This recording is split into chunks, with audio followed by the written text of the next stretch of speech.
Media circle நேயர்களுக்கு வணக்கம். இன்றைக்கு நம்மோடு நேர்காணலுக்காக தயாரிப்பாளரும் திரைத்திறனாய்வாளருமான பாலாஜி பிரபு அவர்கள் நம்மோடு இருந்திருக்கிறார். அவரோடு பேசலாம். வணக்கம் சார். வணக்கம். ரஜினி அவர்களுடைய கூலி திரைப்படம் 171வது திரைப்படம் விரைவில் வெளியாக இருக்குது. சமீபத்தில் ஒவ்வொரு கேஸ்டிங்காக வெளிவந்துட்டு இருக்குது. விரைவில் டீசர் வெளியாகும் அப்படின்னு எதிர்பார்க்கப்படுது. இந்த சூழலில் படத்தோட வெளிநாட்டு உரிமைகள்லாம் வந்து பல கோடி ரூபாய்க்கு போயிருக்கு. தமிழ் திரைப்படம் முதல் திரைப்படம் 1000 கோடி அடிக்க போகுது அப்படிங்கிற மாதிரியான தகவல் வந்துட்டு இருக்கு. மொத்தமாக எந்த அளவுக்கு எதிர்பார்ப்பு இருக்குது சார் படத்துக்கு? வியாபாரங்கள் பெரிய லெவலில் நடந்திருக்கு. எல்லா வியாபாரமே பார்த்தீங்கன்னா இதுவரைக்கும் ரஜினி படத்துக்கு நடந்த வியாபாரத்தை விட பல மடங்கு ஒரு பெரிய வியாபாரம் நடந்திருக்கு. வெளிநாட்டு உரிமை நீங்கள் சொன்னீங்கல்ல, ஓவர்சீஸ் ரைட்ஸ் பார்த்தீங்கன்னா 80 கோடி ரூபா போயிருக்கு இந்த படம். 80 கோடி ரூபாய்க்கு இதுக்கு முன்னாடி ரஜினி படம் போயிருக்கா அப்படின்னா நிச்சயமாக கிடையாது. அதே மாதிரி பார்த்தீங்கன்னா வேற படங்கள் ஏதாவது போயிருக்கா அப்படின்னா கிடையாது. அதாவது விஜயுடைய லியோவே படமே பார்த்தீங்கன்னா 66 கோடி ரூபாய்க்கு தான் போயிருக்கு. அதுக்கப்புறம் தக் லைஃப் 63 கோடி ரூபாய்க்கு தான் போயிருக்கு. இப்போ கூலி 80 கோடி ரூபாங்கிறது ஒரு பெரிய உச்சம் வெளிநாட்டு உரிமையில்.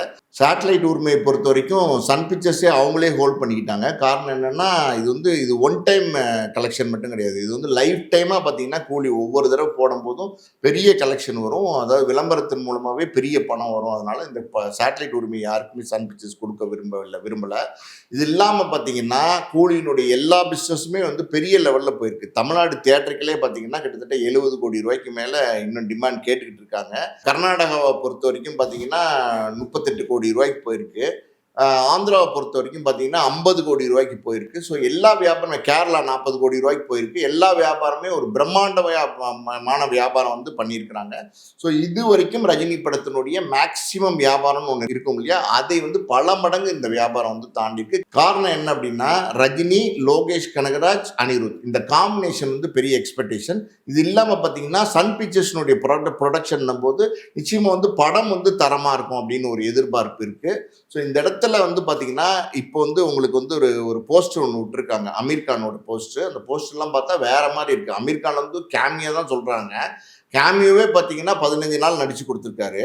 அப்போ கேமியோவா இல்லை ஒரு எக்ஸ்டெண்டட் கேமியோவா அப்படிங்கிற மாதிரி ஒரு பேச்சு இருக்கு. ஆனால் அவருடைய லுக்கு, அவருடைய ஸ்டைல் பைப் வச்சுட்டு ஸ்மோக் பண்ணுறது, கண்ணாடி போட்டிருக்காரு, சூப்பராக இருக்கு. வேற மாதிரியான ஒரு லுக்கில் இருக்காரு. இப்போ சமீபத்தில் அமீர் கானோட படம், ஹிந்தி படம் பெரிய லெவலில் ஓடிக்கிட்டு இருக்கு. ஸோ இந்த படம் இம்மீடியட்டாக ரிலீஸ் ஆகும்போது அதோட வைப் ஒன்று இருக்கு பார்த்தீங்களா, அது நிச்சயமாக கூலிக்கும் இருக்கும். ஸோ ரஜினி அது பெரிய மாஸ். ரஜினி உலகத்தில் உள்ள எல்லா மனிதர்களாலும் ரசிக்கப்படக்கூடிய ஒரு நடிகராக இருக்காரு இன்னைக்கு. ஸோ அமீர் கானை பொறுத்த வரைக்கும் ஹிந்தி மார்க்கெட்டில் ஒரு உச்சத்தில் இருக்கிற ஒரு நடிகர். ஸோ இன்னைக்கு கூலி ரிலீஸ் ஆச்சுன்னா அமீர் கான் காண்டி பாலிவுட் பெரிய கலெக்ஷன் பண்ணும். இது இல்லாமல் பார்த்தீங்கன்னா நம்ம நாகார்ஜுனா இருக்காரு, ஆந்திராவில் பார்த்தீங்கன்னா அவர் ஒரு பெரிய ஸ்டார், அவருக்காண்டி அங்கே ஒரு பெரிய கலெக்ஷன் இருக்கும். மொத்தத்தில் கூலியினுடைய கலெக்ஷன் வேற மாதிரி இருக்கும் அப்படிங்கிறாங்க. ஆகஸ்ட் 15 வெயிட் பண்ணியிருக்காங்க. ஃபர்ஸ்ட் சிங்கிள் இப்போ டி ராஜேந்திரும் அனிருத்தும் பாடினாங்க, அந்த பாட்டு விட்டுருக்காங்க. இப்போ செகண்ட் சிங்கிள் பார்த்தீங்கன்னா பூஜா ஹெக்டே காவாலா பாட்டு மாதிரி ஒரு பாட்டு. அந்த பாட்டு ரொம்ப பிரமாதமாக பண்ணியிருக்காங்க பர்ஃபார்மன்ஸ். அது ஒரு சோலோ சாங்கு, சூப்பராக இருக்கும் அப்படிங்கிறாங்க. காவாலா மாதிரி, காவாலை விட பல மடங்கு பிரமாதமாக இருக்கும் அப்படின்னு ஒரு எக்ஸ்பெக்டேஷன் இருக்குது. அதை இப்போ செகண்ட் சிங்கிளாக விட போகிறாங்க. ப்ரொமோ ஸ்டார்ட் பண்ணி பார்த்தீங்கன்னா அடுத்தடுத்து ப்ரொமோ ட்ராவல் பண்ண ஆரம்பிச்சிட்டாங்க. நிச்சயமாக ஆகஸ்ட் 14 பார்த்தீங்கன்னா மேக்சிமம் இதை மக்களுக்கு கொண்டு போய் சேர்த்துருவாங்க. இங்கே முக்கியமாக என்ன சொல்கிறாங்க அப்படின்னா, அநேகமாக ஜூலை 26, 27 இல்லைன்னா ஆகஸ்ட் ஃபர்ஸ்ட் வீக்கில் ரஜினி நேரு ஸ்டேடியத்தில் கலந்துக்கிற ஒரு ஆடியோ வெளியீடு அது ரெடி ஆகிட்டு இருக்கு.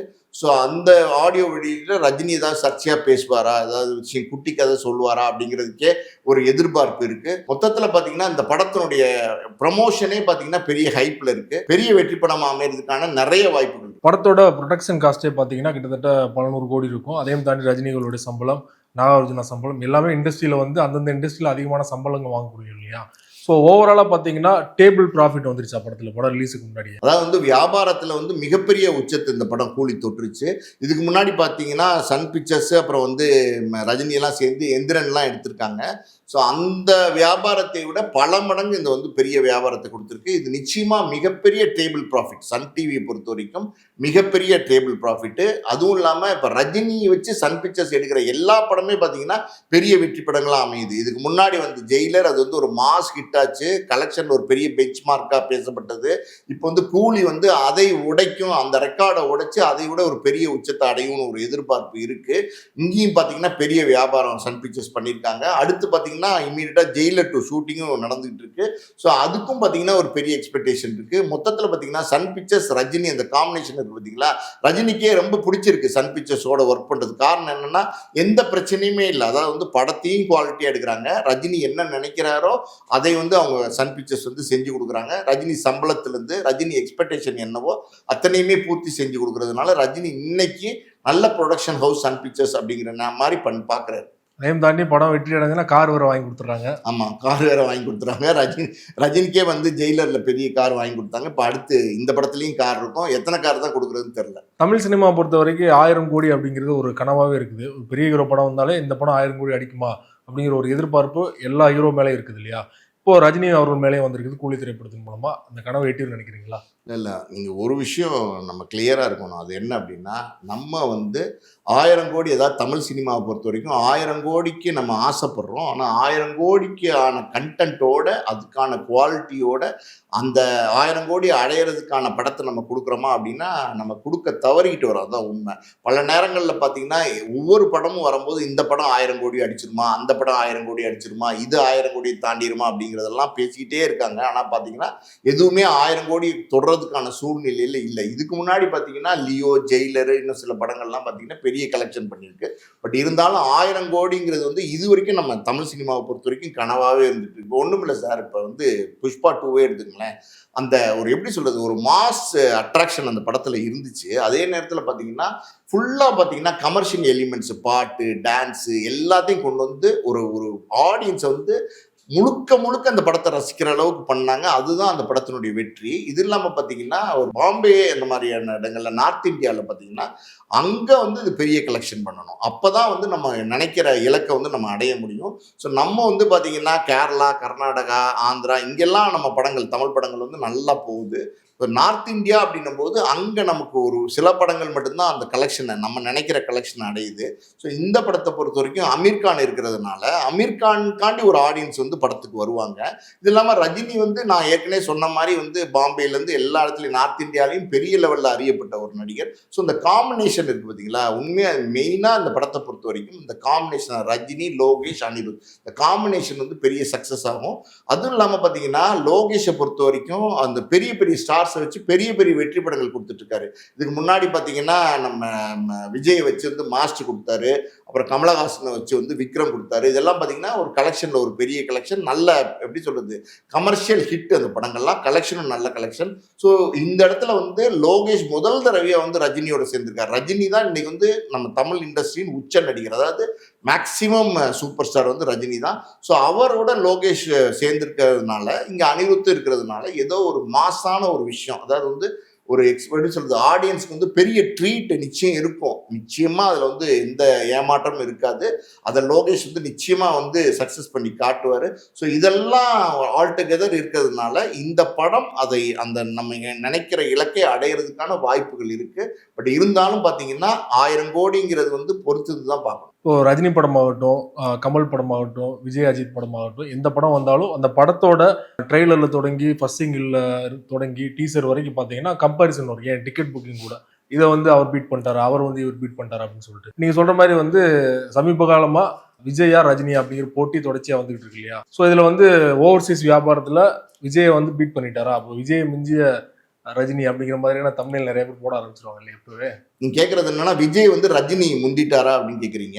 அதாவது வந்து ரஜினி விஜய் முந்துறாரா இல்லை விஜய் ரஜினி முந்துறாரா அதெல்லாம் விட்டுருங்க சார். யாரை முந்தினாலும் தமிழ் சினிமாவுக்கு நல்லது தானே, அது நடக்கட்டும். இன்னொரு விஷயம் நான் இங்கே பதிவு பண்ணுறது என்ன அப்படின்னா, அதாவது வந்து 50 ஆண்டு காலமாக பார்த்தீங்கன்னா சூப்பர் ஸ்டார் அப்படிங்கிறானா அது ரஜினி மட்டும்தான். அது அந்த அந்த அடையாளத்தோட இன்னைக்கும் வந்து அவர் பயணிச்சுட்டு இருக்காரு.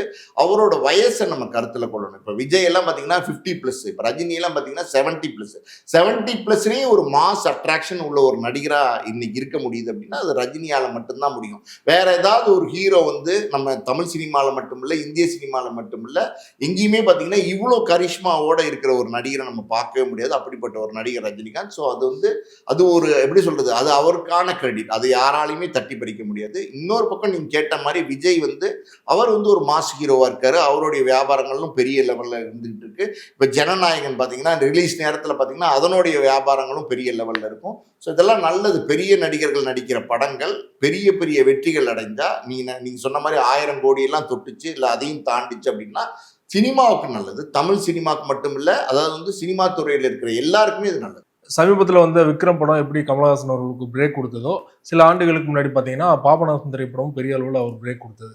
அந்த திரைப்படத்தில் வந்து முதல்ல வந்து ரஜினி அவர்கள் தான் நடிக்க வேண்டியது, ரீமேக்னு அப்படின்னோடனே நான் ரஜினி சார்ட்ட பேசிட்டேன் அப்படின்னு ஜீத்து ஜோசப் சமீபத்தில் ஒரு இன்டர்வியூல சொல்லியிருந்தாரு.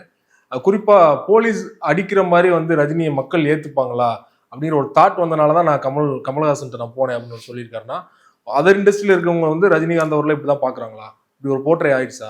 அப்படியெல்லாம் கிடையாது சார். ரஜினி வந்து எத்தனையோ படங்கள்ல வந்து அடி வாங்குற மாதிரியான காட்சிகள்லாம் நடிச்சிருக்காரு. ஏன் நம்ம ரஜினியுடைய கேரியர்லேயே மிகப்பெரிய படமா பேசப்படுற பாஷால கூட பார்த்தீங்கன்னா வில்லன் கிட்ட அடி வாங்குற மாதிரியான காட்சிகள்லாம் ரஜினி நடிச்சிருக்காரு. ரஜினியே அடிக்கிறார் அப்படின்னும் போது அது வந்து மக்கள் இன்னைக்கு ரஜினியோட ஆடியன்ஸ் வந்து விரும்ப மாட்டாங்க, அது வேற விஷயம். ஆனால் வந்து அதுக்காண்டி வந்து கதாபாத்திரத்துக்கு தேவைன்னா ரஜினி வந்து நான் மாட்டேன் அப்படின்னு எந்த காலத்துலையுமே சொன்னதில்லை. அது ஒரு காரணமா இருக்காது. இப்ப பாபநாசம் மாதிரியான படங்கள்லாம் பார்த்தீங்கன்னா கமலஹாசன் மாதிரியான நடிகர்கள் நடிக்க வேண்டிய படம் தான். அது ரஜினிகாந்த் எப்படின்னா ஒரு காலத்துல ரஜினிகாந்த் நடிச்ச மிகப்பெரிய படங்கள், அதாவது என்ன 6லிருந்து 60 வரை, எங்கு கேட்ட குரல், ஊனா ஒரு கேள்விக்குறி, இந்த மாதிரி படங்கள்ல ரஜினி ஆரம்பத்தில் நடிச்சாரு. அப்ப ரஜினி வந்து டோட்டலாவே வந்து பாத்தீங்கன்னா கமர்ஷியல் ட்ராக்குக்கு மாறிட்டாரு. ஸோ கமர்ஷியல் ட்ராக்குக்கு மாறினதுல இருந்து பாத்தீங்கன்னா இன்னை வரைக்கும் அந்த மாதிரி ஒரு படம் ரஜினி நடிக்கவே இல்லை. அந்த ரிஸ்க் ரஜினி எடுக்க விரும்பல. ஏன்னா ரஜினி ரசிகர்களுக்கு என்ன வேணுமோ, ரஜினி ரசிகர்கள் என்ன எதிர்பார்க்குறாங்களோ அதை வந்து நம்ம கொடுக்கணும், அவங்கள ஏமாற்றக்கூடாது அப்படின்னு ரஜினி வந்து ரொம்ப தெளிவா இருக்காரு. ஸோ அதனால எப்படி சொல்றது, பாபநாசம் மாதிரி படங்கள்ல ரஜினி நடிச்சிருந்தா நல்லா தான் இருக்கும். ஆனா பாத்தீங்கன்னா அதை விட கமலுக்கு தான் அது சூட்டபிள். ரொம்ப நன்றி சார், உங்க நேரத்தை ஒதுக்கி பல்வேறு தகவல் பயன்படுத்தி. நன்றி. நன்றி.